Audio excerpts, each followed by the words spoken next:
عندي هنا مسألة صغيرة عبارة عن equation فيها fraction، فبحلها ببساطة ان انا بعمل scissor، بعمل 5g دي تايم ايه؟ تايم البراكت كله g minus 1، يبقى 5g تايم g minus 1 equal، واخد هنا الg اعملها تايم الg plus 7 كلها، وهعمل هنا distribute لل 5g، يبقى 5g تايم g تبقى 5g squared minus 5g times 1 تبقى 5g equal، نفس الكلام هعمل هنا distribute g times g تبقى g squared plus g times 7 تبقى 7g.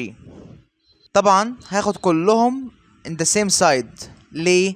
عشان اخد الجي سكوير مع الجي سكوير، يبقى 5g square دي هنا بوزيتيف تروح نيجاتيف minus g square minus 5g تاخدها على بعضها بالساين بتاعتها ماينس ال 7 اللي جايه لها، ليه ماينس؟ لان دي برضو بوزيتيف تروح الناحيه التانيه تبقى نيجاتيف، يبقى ماينس 7g ده كله طبعا ايكوال الزيرو. 5g سكوير ماينس g سكوير تبقى 4g سكويرد، نيجاتيف 5g ونيجاتيف 7g تبقى نيجاتيف 12g.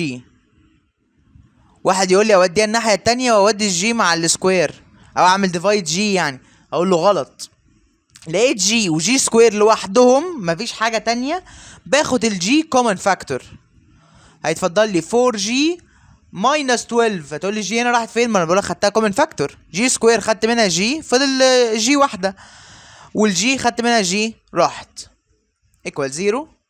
هعمل ايه؟ هنا عندي حاجتين تايمز بعض ايكوال الزيرو، يبقى هاخد كده لاين، هقسم الصفحه نصين، هاخد الجي يا اما الجي لوحدها هي اللي بزيرو، يا اما 4g ماينس 12 هي اللي بزيرو. يلا نيجاتيف 12 تروح ناحية بوزيتيف 12، يبقى 4g equal 12 divided by 4 divide by 4 يبقى الg equal 3. وطبعا هنا الg equal 0، يبقى الg يا اما 0 يا اما 3، اي حل من دول لقيتهم في الانسرز بتاعتي يبقى هو ده الصح. هنا مفيش الزيرو، هو واخد الحل بتاع ال 3 بس، يبقى الاجابه هي C.